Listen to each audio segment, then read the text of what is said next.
Kate, Duchess of Cambridge, was warned by a royal commentator over sitting down with politicians to raise awareness and support for a cause close to her heart. The Duchess of Cambridge hosted this morning a roundtable discussion with a number of experts in the early childhood development sector as well as high-ranking politicians.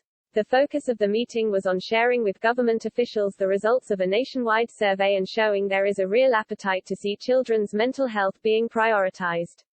However, royal commentator Christopher Wilson believes it's extremely unwise for a young royal such as Kate to hold a meeting with politicians.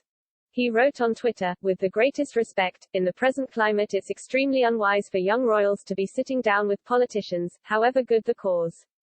Good work can be achieved without involving MPs and ministers." Among the key government officials who sat down with Kate today there was Health Secretary Sajid Javid. During the roundtable discussion, the experts took a look at an Ipsos survey carried out on behalf of the Centre for Early Childhood, launched by the Duchess last summer. Among the poll's findings, the poll discovered that 55% of the 4,682 adults surveyed recognized that future mental health is the most likely part of adult life to be affected by early years experience. Moreover, 7 in 10 people surveyed thought a focus on early development and mental health should be more of a priority for society. Kate said, "Our experiences in early childhood fundamentally impact our whole life and set the foundation for how we go on to thrive as individuals, with one another, as a community and as a society. The findings published today present us with a huge opportunity and demonstrate there is real appetite from the public to bring this issue up on all of our agendas. There is more we can all do. Every member of society can play a key role, whether that is directly with a child or by investing in the adults around them, the parents, the carers, the early years workforce and more." She will add, "If we come together to raise the importance of early childhood development, we'll soon see that healthy, happy individuals make for a healthier, happier world. Which is why every second we spend with a child is an investment in our collective future." Kate has been spearheading the Royal Foundation's work on the early years for several years.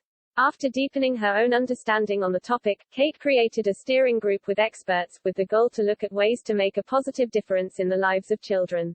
In January 2020, she promoted a major survey, 5 Big Questions on the Under-5s, to look into how important Britons think the first 5 years of life are for the development of children.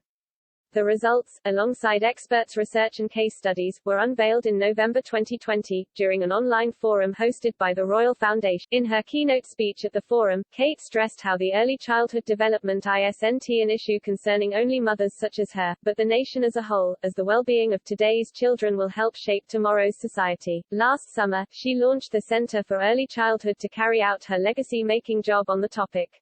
And in June 2021 she joined forces with U.S. First Lady Jill Biden to pen a comment piece, in which they pledged to collaborate across border to shift how our countries approach the earliest years of life. They wrote for the CNN, "If we care about how children perform at school, how they succeed in their careers when they are older, and about their lifelong mental and physical health, then we have to care about how we are nurturing their brains, their experiences and relationships in the early years before school."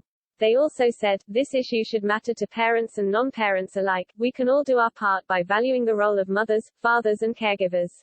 If we want strong economies and strong societies, we need to make sure that those raising and caring for children get the support they need." As part of her work, in February Kate also visited Copenhagen in a key solo visit focused on learning more about the Danish world-leading approach to early childhood development.